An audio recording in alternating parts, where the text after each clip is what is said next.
Welcome to study with Amar channel.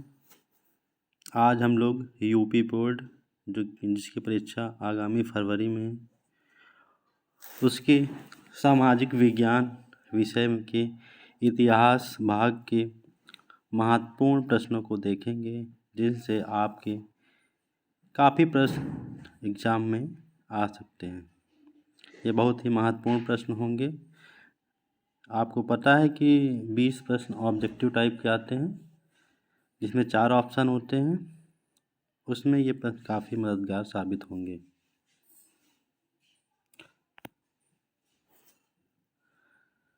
पहला प्रश्न है, फ्रांस में गणतंत्र की घोषणा कब हुई?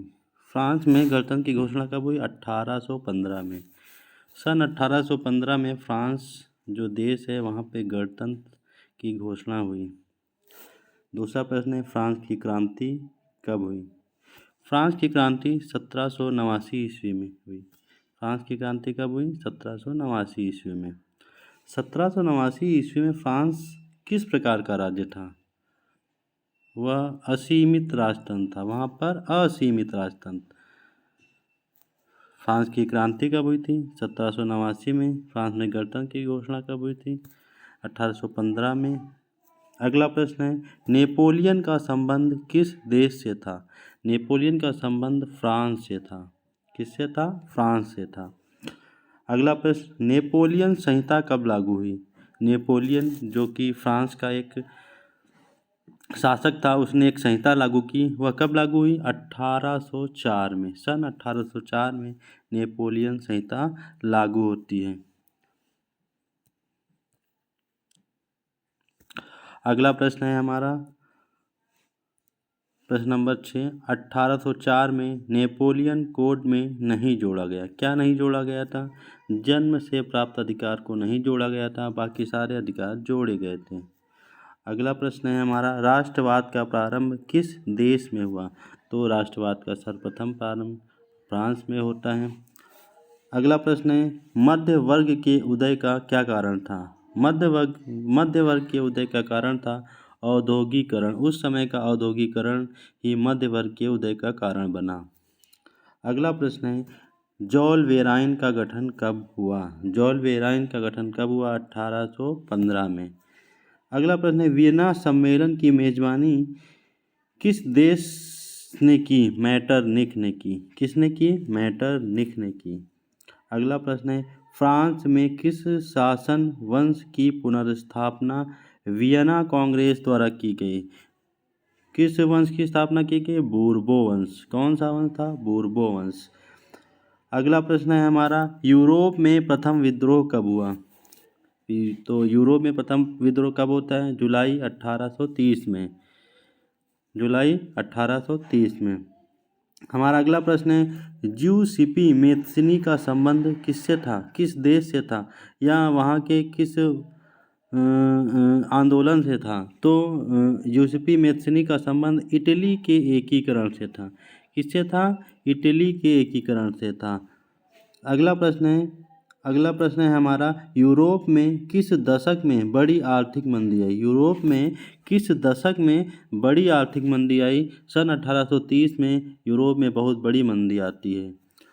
प्रश्न नंबर 15, जर्मन संस्कृति में वोक्सजिस्ट, क्या वोक्सजिस्ट किसको कहा गया? राष्ट्र को कहा गया। जर्मन संस्कृति में राष्ट्र को क्या कहा गया? वोक्सजिस्ट। अगला प्रश्न है, Otto von Bismarck. Otto von Bismarck का संबंध किस देश से था? तो जर्मनी से था, आप जानते हैं। अगला प्रश्न है हमारा, जर्मनी के एकीकरण में मुख्य भूमिका किसकी थी? तो जर्मनी के एकीकरण में मुख्य भूमिका किसकी थी? बिस्मार्क की थी। किसकी थी? बिस्मार्क। अगला प्रश्न है हमारा, किसने यंग इटली नामक का संगठन बनाया? यंग इटली नाम का संगठन किसने बनाया? तो मेत्सिनी ने बनाया। किसने बनाया? मेत्सिनी ने बनाया। हमारा अगला प्रश्न है, इटली एवं जर्मनी के एकीकरण के विरुद्ध कौन था? यानी कौन नहीं चाहता था कि इटली एवं जर्मनी का एकीकरण हो? तो ऐसा कौन सा देश था? वो था ऑस्ट्रिया। ऑस्ट्रिया नहीं चाहता था कि इटली एवं जर्मनी का एकीकरण हो। अगला प्रश्न है, किस युद्ध में जर्मनी के एकीकरण का स्वप्न पूर्ण हुआ? यानी कौन सा ऐसा युद्ध था जिससे यह निर्णय हो गया कि जर्मनी का एकीकरण होगा? तो जर्मनी का एकीकरण फ्रांस और प्रसा युद्ध, फ्रांस प्रसा युद्ध से पता चल गया, यानी जर्मनी का स्वप्न पूर्ण हुआ। अगला प्रश्न है हमारा, प्रसा के राजा विलियम प्रथम कहाँ के राजा थे? प्रसा के राजा थे, को जर्मनी का सम्राट घोषित किया गया। कब घोषित किया गया? जनवरी 1871 में। कब घोषित किया गया? जनवरी 1871 में। प्रथम विश्व युद्ध कब प्रारंभ हुआ? अगला प्रश्न है हमारा, प्रथम विश्व युद्ध कब प्रारंभ हुआ? बहुत ही इंपॉर्टेंट प्रश्न है ये। 1914 में प्रथम विश्व युद्ध प्रारंभ हो जाता है। अगला प्रश्न हमारा है, अगले प्रश्न की तरफ हम लोग बढ़ते हैं। अगला प्रश्न है हमारा प्रश्न नंबर 23, महात्मा गांधी दक्षिण अफ्रीका से भारत कब लौटे? आपको पता है महात्मा गांधी जो है 1893 में चले जाते हैं। कहाँ पे? अफ्रीका से वो 1915 में लौटते हैं। कब लौटते हैं? 1915 में। भारत में राष्ट्रपिता कहकर किसे संबोधित किया जाता है? ये तो सबको पता है, महात्मा गांधी का। महात्मा गांधी को हम लोग प्यार से राष्ट्रपिता कहकर पुकारते हैं। हमारा अगला प्रश्न है, भारत वापस आने पर गांधी जी ने पहला सत्याग्रह कहाँ किया था? तो चंपारण में किया था। कहाँ किया था? चंपारण में किया था।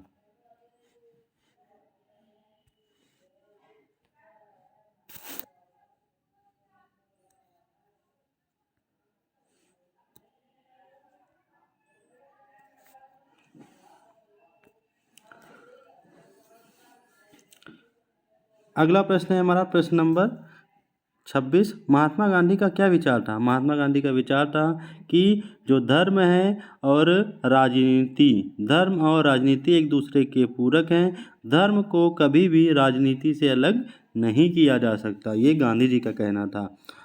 अगला प्रश्न है हमारा, असहयोग का मुख्य कारण क्या था? असहयोग आंदोलन गांधी जी ने चलाया था, आप सबको पता है 1920 में। तो इसका मुख्य कारण क्या था? Rowlatt act. क्या था? Rowlatt act. इसका मुख्य कारण क्या था? Rowlatt act. अगला प्रश्न हमारा, जलियांवाला बाग हत्याकांड किस वर्ष हुआ? 1919 में होता है। जलियांवाला बाग हत्याकांड में गोलियां किसने चलाई? ये तो आपको पता होगा, लेकिन फिर भी हम लोग पढ़ लेते हैं।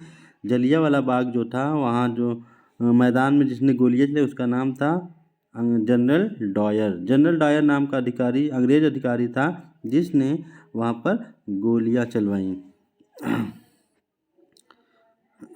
अगला प्रश्न है हमारा, असहयोग आंदोलन कब अपनाया गया? 1920 में, नागपुर में। अगला प्रश्न है हमारा, दिसंबर 1920 में कांग्रेस का अधिवेशन कहाँ हुआ था?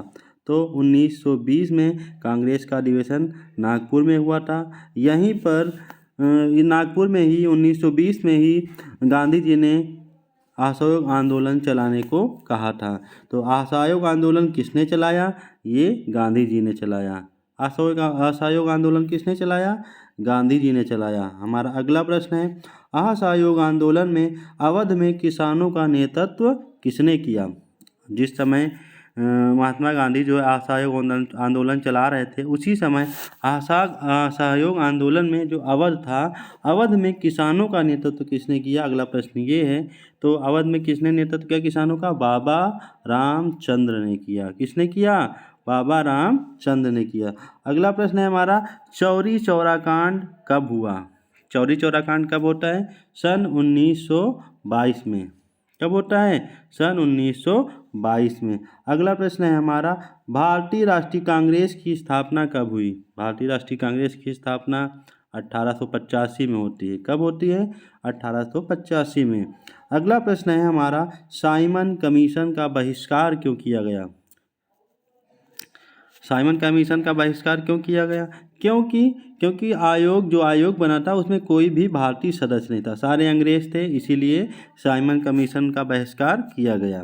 अगला प्रश्न है, साइमन कमीशन का विरोध करते हुए कौन पुलिस की लाठियों के प्रहार से शहीद हुए? तो कौन शहीद हुए थे? लाला लाजपत राय शहीद हुए थे। कौन शहीद हुए थे? लाला लाजपत राय। अगला प्रश्न है हमारा, भारतीय राष्ट्रीय कांग्रेस ने पूर्ण स्वराज्य प्राप्त करने का लक्ष्य कब घोषित किया?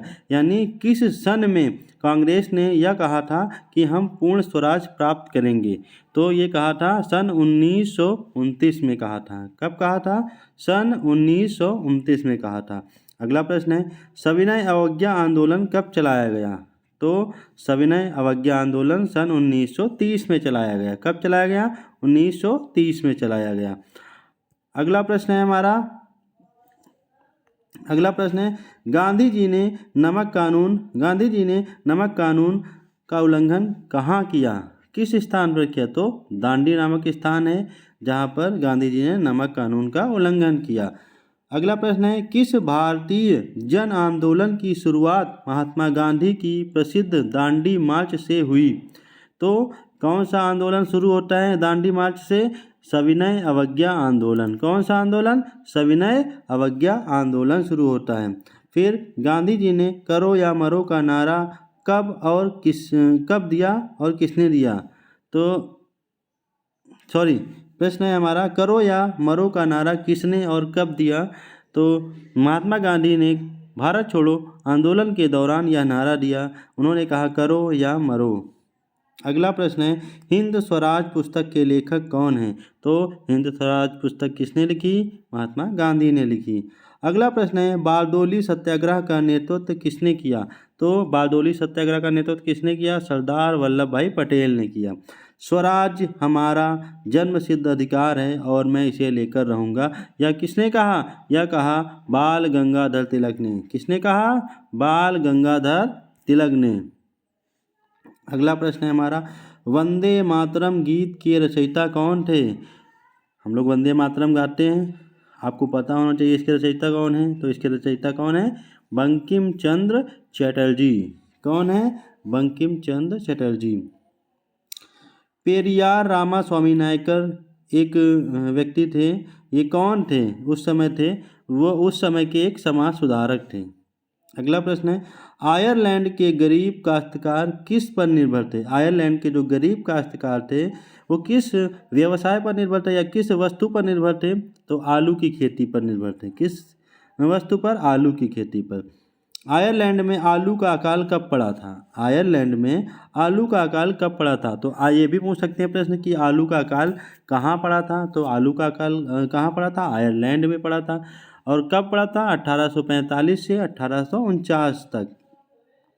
अगला प्रश्न है, दक्षिण अमेरिका का एल डोराडो किस लिए प्रसिद्ध है? सोने की खान के लिए प्रसिद्ध है। कौन प्रसिद्ध है? L Dorado. अगला प्रश्न है, कॉर्न ला। कॉर्न माने क्या होता है? मक्का। क्या होता है? मक्का। तो कॉर्न ला मतलब किस फसल से संबंधित है? नाम से ही पता चल रहा है, कॉर्न मक्के की खेती से प्रसिद्ध है। कौन? कॉर्न ला। अगला प्रश्न है हमारा, वैश्विक कृषि अर्थव्यवस्था का विकास कब हुआ? वैश्विक कृषि अर्थव्यवस्था का विकास कब हुआ? 1890 ईस्वी में। कब हुआ? 1890 ईस्वी में। हमारा अगला प्रश्न है, एक उस समय जो है एक बीमारी फैली थी जिसका नाम था रिंडर पेस्ट। क्या नाम था? Rinder paste. इसका दूसरा नाम क्या है? इसका नाम है मवेशी प्लेग, यानी जानवरों में जो प्लेग होता है उसको रिंडर पेस्ट कहा गया उस समय। ठीक है। अगला प्रश्न है हमारा प्रश्न संख्या 54 है, 1890 के दशक में अफ्रीका में फैलने वाली पशु बीमारी कौन सी थी? अभी हमने बताया था रिंडर पेस्ट थी वो बीमारी। अगला प्रश्न है, ब्रिटेन में कॉर्न कानून समाप्त करने का कारण क्या था? यानी वहाँ जो कॉर्न कानून बना था वो समाप्त हो गया था, लेकिन क्यों समाप्त हुआ? क्योंकि कॉर्न आयात पर नियंत्रण था। क्या था? कॉर्न आयात पर नियंत्रण। अगला प्रश्न था हमारा, वर्ष 1944 में ब्रेटन वुड्स सम्मेलन कहाँ आयोजित किया गया? अमेरिका में। बहुत ही महत्वपूर्ण प्रश्न है, ब्रेटन वुड्स सम्मेलन कहाँ आयोजित किया गया? अमेरिका में आयोजित किया। और कब? 1944 में। अगला प्रश्न है, 19वीं शताब्दी के गिरमिटिया को अक्सर वर्णित किया गया है। गिरमिटिया क्या है? गुलामी की एक नई प्रणाली है। क्या है? गुलामी की एक नई प्रणाली है जिसमें मजदूरों को गुलाम की तरह रखा जाता है।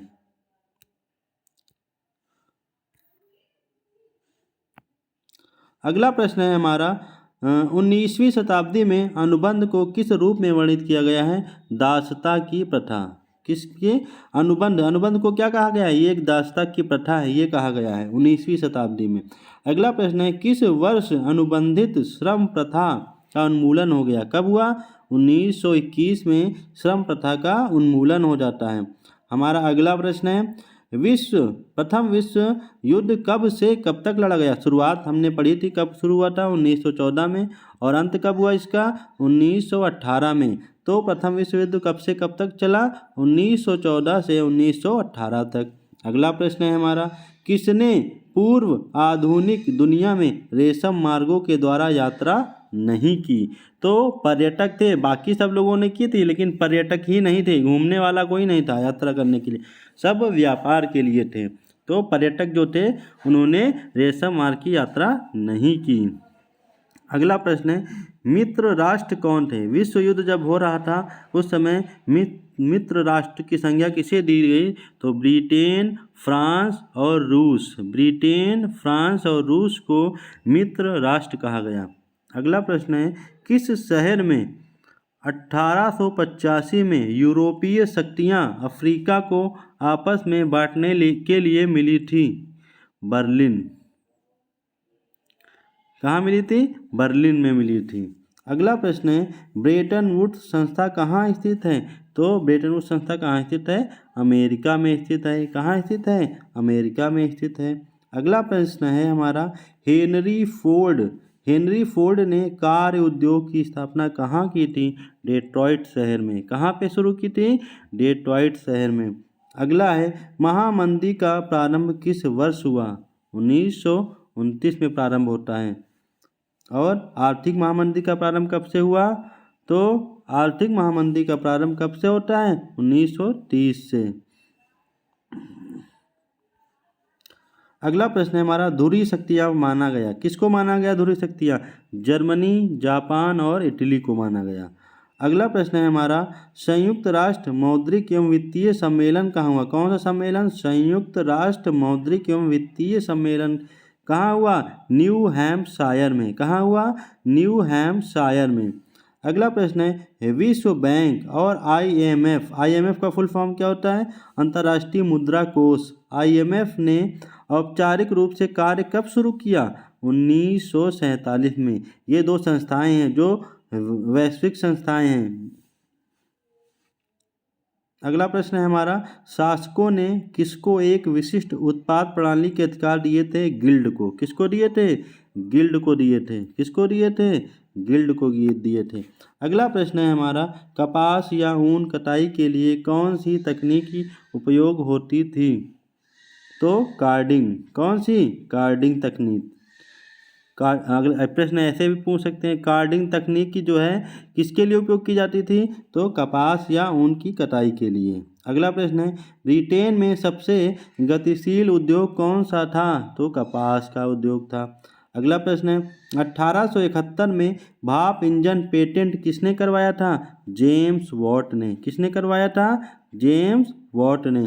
अगला प्रश्न है श्रमिकों द्वारा नई प्रौद्योगिकी के विरुद्ध होने के कारण क्या थे? जो श्रमिक थे वो नई प्रौद्योगिकी के विरुद्ध थे। क्यों? क्योंकि इससे बेरोजगारी बढ़ रही थी। क्यों? क्योंकि इससे बेरोजगारी बढ़ रही थी, क्योंकि मशीनें काम करने लगी थी तो कम जो है श्रमिक काम करते थे, मशीनें ज़्यादा काम करती थी, इसलिए वहाँ के जो श्रमिक थे वो इसके विरुद्ध हो गए। यूरोपीय कंपनियों ने भारत आना कब शुरू किया?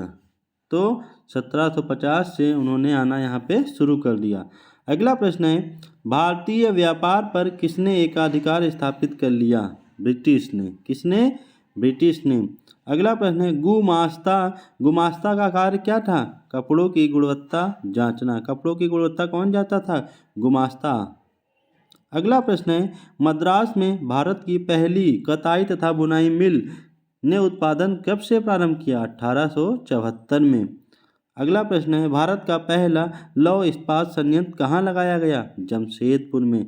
कहाँ लगाया गया? जमशेदपुर में लगाया गया। अगला प्रश्न है हमारा, बड़े उद्योग भारत में कहाँ हैं? बंगाल में थे। कहाँ पर थे? बंगाल में थे। अगला प्रश्न है, किस उद्योग को आर्थिक विकास की रीढ़ माना जाता है? लौह इस्पात उद्योग को। किसको? लौह इस्पात उद्योग को। अगला प्रश्न है, किस प्रणाली के अंतर्गत व्यापारियों तथा शिल्पियों के समूह संगठित हुआ करते थे? गिल्ड प्रणाली। गिल्ड क्या है? एक प्रणाली है जिसके द्वारा उस समय के व्यापारी और शिल्पी समूह एक साथ इकट्ठा होते थे। अगला प्रश्न है, रेशों के आधार पर ऊन छांटने वाले श्रमिकों को क्या कहा जाता था? स्टेपलर कहा जाता था। क्या कहा जाता था? स्टेपलर कहा जाता था। हमारा अगला प्रश्न है, ब्रिटेन के अंतर्गत कपड़ों की फिनिशिंग सेंटर कहाँ स्थापित किया गया था?